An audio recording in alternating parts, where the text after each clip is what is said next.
What is the longest span in between 3,000 hit club entries? Because we might be staring that down in the face right now. Yes. Why is that? Why is it because of the number of strikeouts? Can we draw a line between the current seeming epidemic that just happened in April, first month in the history of Major League Baseball, more strikeouts than hits? Can we draw a straight line from that to this list that we're talking about right here? Well, probably in time. I don't know if we can do that right here, right now, because it's just the epidemic has been a little bit of a growing concern, but really the last month, really a great concern. But I do think players maybe don't play as long as they used to. And I think that you're going to see that list become rarer and rarer. The 300-win club, I think you may have seen the last one for a long time. Yeah, I mean, we're looking before you see another pitcher win 300 games. Yeah, Bartolo Colon's not making it, although, man, he is. What's going on with that? Well, did you see how he's getting from the mound to first base, too? How about that? Him going scoreless, no-hit scoreless innings with Verlander a couple weeks ago. Oh, yeah. Then there's CC. Then there's Verlander, who's 108 wins shy. Greinke, Felix. Who's going to catch it? Kershaw's 155 wins shy right now, and he's in year 11.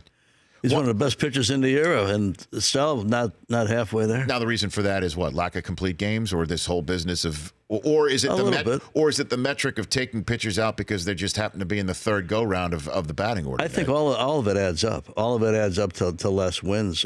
But I do think that I don't know if players are going to play as long. The season is a grind. The season takes its toll on everybody. And I don't know if the appetite will be there to continue to pitch. When you think about winning 300 games, you're talking about a lot of victories and a lot of seasons, tremendous amount of seasons in the upper echelon of your win group. Think about 20-game winners. We haven't seen a lot of those either. Once in a while, you'll see it. The record that will never be broken, probably Ripken with the Lou Gehrig consecutive game streaks. Right. Complete games. Obsolete. Well, and another through line can be drawn from what I'm hearing from our guests that have been on this show, Plesac, Al Leiter, Smoltz, just to name some pitchers, is the fact of the specialization of the bullpen. Yes. Also leads to more strikeouts because it's different pitchers, live arms, different arm angles, one inning after another after another. That's adding to more strikeouts. You know, we saw this kid, Josh Hader, strike out. He went for 8 the other night. Yes. For the Milwaukee Brewers. But what about the mindset of the prospect? Are you seeing different from you and your days to the current days that you're now seeing as an analyst? Do kids are they taught at an age now, just don't worry about the strikeout? Is that what they're being taught? That's a lot of it. A strikeout used to end a career as a 9-year-old. If you couldn't hit as a 9-year-old and struck out, you were done. That's no longer the case. And I think that in player development, I think people are teaching loft. They're teaching put the ball in the air. They're teaching, power pays and go for the long ball. And if you strike out, you strike out. Because it used to be nobody wanted to strike out. And if you looked at it, the all-time strikeout leaders and as hitters were some of the great power hitters of all time. It was a dynamic that they held.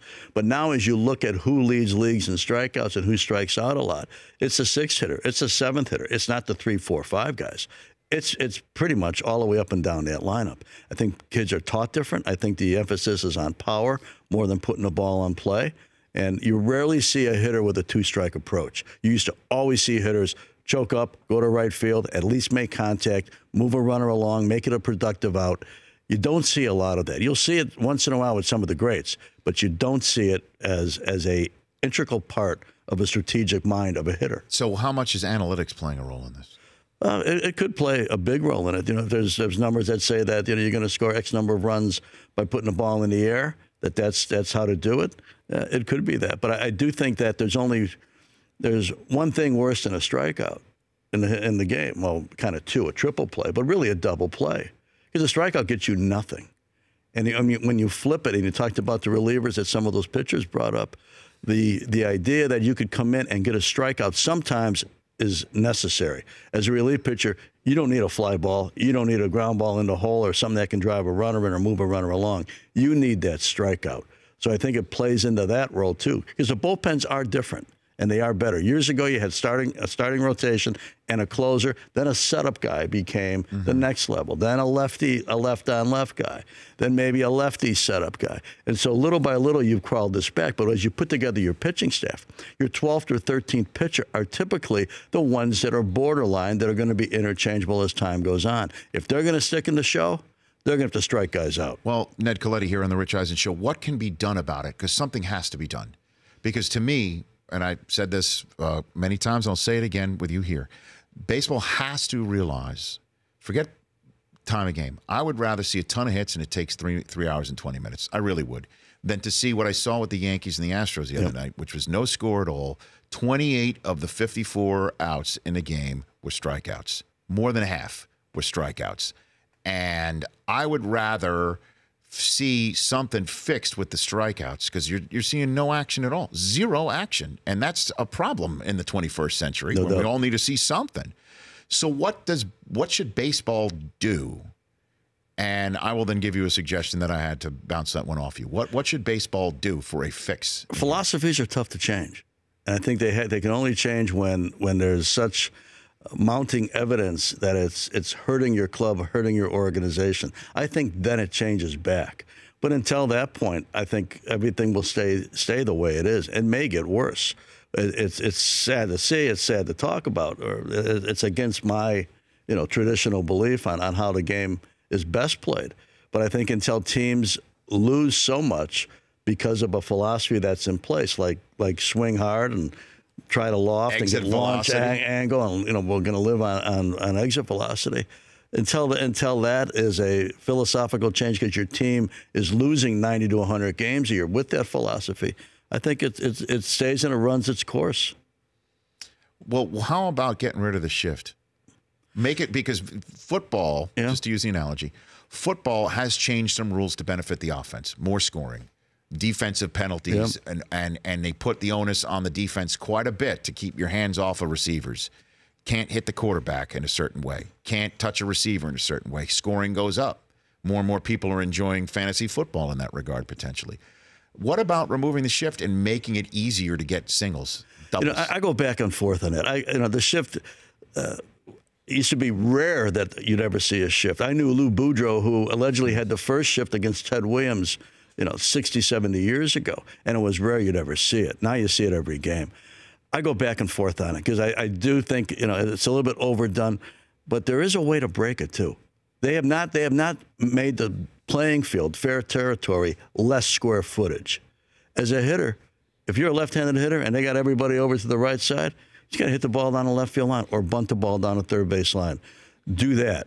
And I think nobody spent the last several years going to Fenway Park hoping to see Poppy bunt his way on. I mean, you've got to think about the greater good of attention and eyeballs and excitement and buzz and tweeting videos out. Nobody's tweeting out. The only strikeouts I saw tweeted out were this kid, Hader, because there were 8 of them in 8 at-bats. Right. This is the metric that needs to be focused on when you're going deeper into the 21st century here for eyeballs. Well, I'm not sure what you can do about it. Maybe that's why they swing hard and loft, so they can hit it over the shift. But that's what I was saying the other day. Again, that you get rid of the shift, maybe fewer people will try and hit it, into the shift instead of over it. Yeah. Well, I think a good hitter, a guy like Tony Gwynn, made a living going the opposite way. It would be so hard to shift on Tony Gwynn. It'd be almost impossible. He was a hitter that could hit to all fields. Sure, if you're a Red Sox fan, you want to see Big Papi hit it out into the bullpen, or hit it over the monster. But at the same time, to play the game, to win the game, if a defense knows that you're likely to do that, and that you may drop the ball down the third baseline, or you can just slap it down. The guy we just talked about at the outset of this segment, Ichiro, master at it. How do you shift on that? You can't shift on that because what you end up going to do, you're going to end up giving up a double instead of a single if you're playing it wrong defensively. That takes it out of the game. They shift because it's a percentage play that this is where this player is going to hit the ball because history tells us this is what they do. Sometimes you got to change your history, your personal history, to change it up. The Rich Eisen Show, weekdays at noon Eastern on Audience.